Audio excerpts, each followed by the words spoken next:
Hello दोस्तों, orthopaedics से जुड़े विभिन्न वीडियोज़ की श्रृंखला में एक बार फिर हम आपका बहुत बहुत स्वागत करते हैं।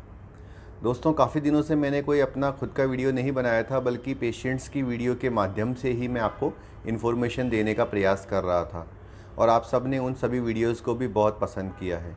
जब हम पेशेंट की स्टोरी सुनते हैं, पेशेंट से खुद बात करते हैं, तो हमारा कॉन्फिडेंस बढ़ जाता है और ऐसे में सर्जरी का डिसीजन लेना आसान हो जाता है।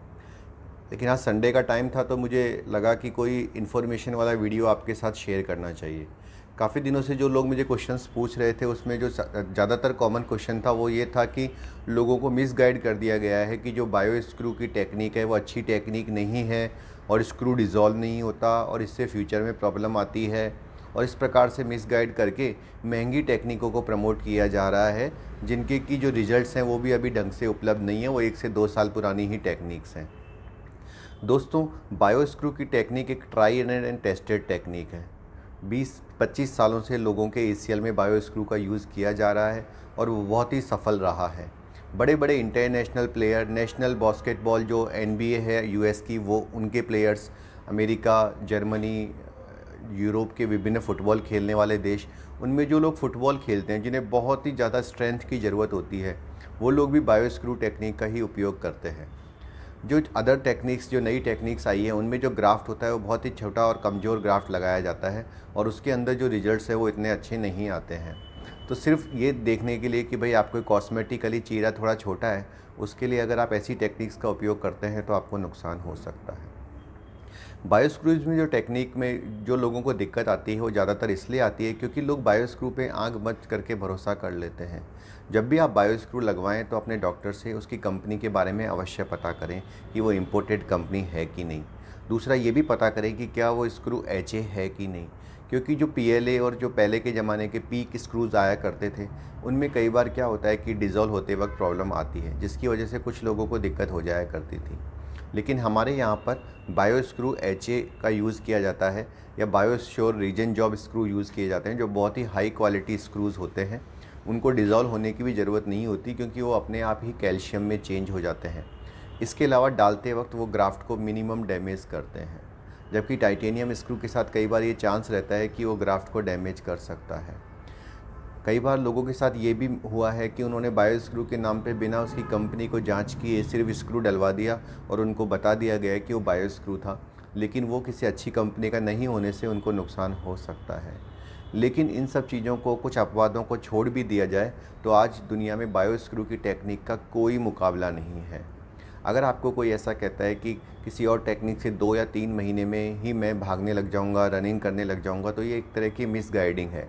क्योंकि दोस्तों, हम भी जानते हैं कि जब पैर में हल्की सी एक मोच भी लग जाती है, कोई छोटी सी चोट भी लग जाती है, तो 2 से 3 महीने तो उसी को रिकवर करने में लग जाते हैं। हल्के से हल्का फ्रैक्चर भी उसको रिकवर करने में 3 साढ़े 3 महीने लग जाते हैं, जैसा कि आपके घर में कभी ना कभी आपको पर्सनल एक्सपीरियंस हुआ ही होगा। ऐसे में आप खुद ही सोचिए कि एक एसीएल जैसी सर्जरी में 3 महीने में अगर कोई आपको ये दावा कर रहा है कि आप इंटरनेशनल लेवल के स्पोर्ट्स प्लेयर बन जाओगे सिर्फ 3 महीने में, तो फिर क्यों बड़े बड़े जो प्लेयर्स हैं वो 6-6 7-7 महीने गेम से दूर रहते हैं?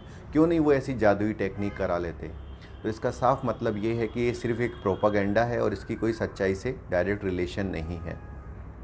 जब भी आप सर्जरी करवाते हैं तो हर सर्जरी का एक रिहेबिलिटेशन टाइम होता है। एसीएल के मामले में ये टाइम 6 से 9 महीने का है, यानी कि प्लेयर्स को गेम चालू करने में 9 महीने लगते हैं। यहाँ तक कि अभी विदेशी कंपनियाँ, विदेश में तो जो हॉस्पिटल्स हैं वहाँ पर तो ये कहा जा रहा है कि आप चाहें तो गेम से 9 से 12 महीने दूर रहें, ताकि ग्राफ्ट की फुल स्ट्रेंथ आ सके।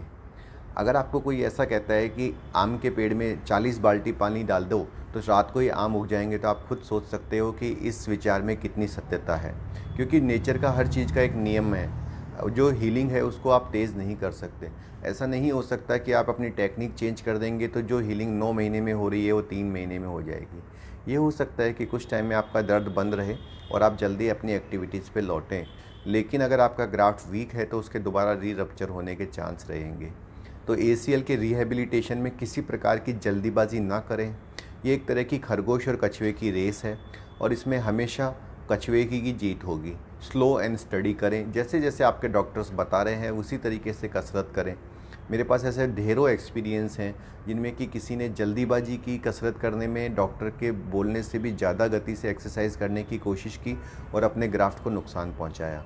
तो मेरा ये सजेशन ये रहेगा कि इसमें आप अपने डॉक्टर के बताए अनुसार ही काम करें और जल्दीबाजी में जो काम 6 महीने का है उसे 3 महीने में करने की कोशिश बिल्कुल ना करें।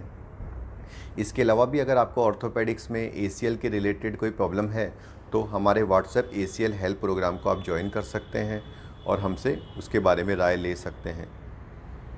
व्हाट्सएप ACL हेल्प प्रोग्राम का दोस्तों चार्ज हमने 1000 रुपीज़ किया है, क्योंकि हमें बहुत सारी क्वेरीज़ आ रही थी। बहुत सारे लोग हैं जिन्होंने सर्जरीज़ करवा ली है लेकिन उन्हें ढंग की एक्सरसाइज की राय नहीं मिल पाती।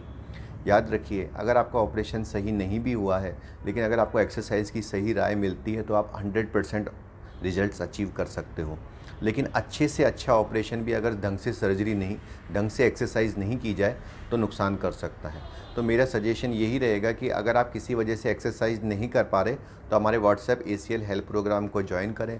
वहाँ पर आपको सब चीज़ों की गाइडेंस मिलेगी और आप अच्छी से अच्छी एक्सरसाइज कर पाओगे। सिर्फ ये सोच के कि डॉक्टर हमसे दूर है और हम उससे बात नहीं कर पा रहे, अपने आप को ACL की एक्सरसाइज से वंचित ना करें।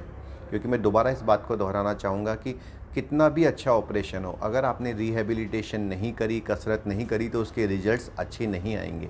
आपने देखा होगा कि मैंने समय समय पे पुलिस वालों के, एथलीट्स के, आर्मी लोगों के वीडियो डाले हैं।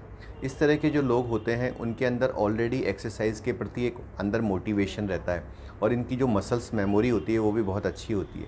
यही कारण देखा गया है कि पुलिस वाले, आर्मी वाले पर्सन्स, एथलीट्स, प्रोफेशनल प्लेयर्स, इनके अंदर जो रिकवरी है वो काफ़ी तेज़ गति से होती है एज़ कम्पेयर टू सिविलियंस या नॉर्मल जो लोग हैं जो घर में काम करते हैं या जो ऑफिस में काम करते हैं, उनमें रिकवरी स्लो हो जाती है। यूट्यूब पर बिना किसी डॉक्टर के एडवाइस के एक्सरसाइज करना भी ठीक नहीं है, क्योंकि एक्सरसाइज प्रोग्राम एक कस्टमाइज प्रोग्राम होता है और एक पहलवान की एक्सरसाइज एक सामान्य बैंक में काम करने वाले की एक्सरसाइज से बिल्कुल अलग होती है। इसी प्रकार से डाइट के बारे में भी आपको सही समय पर सजेशंस की ज़रूरत होती है। तो दोस्तों इस वीडियो में इतना ही। इसके अलावा भी अगर आपको ACL से रिलेटेड कोई इन्फॉर्मेशन चाहिए तो आप हमारे कमेंट सेक्शन में जाके अपना नंबर दे सकते हैं या फिर व्हाट्सएप पे मुझसे कांटेक्ट कर सकते हैं। थैंक यू दोस्तों।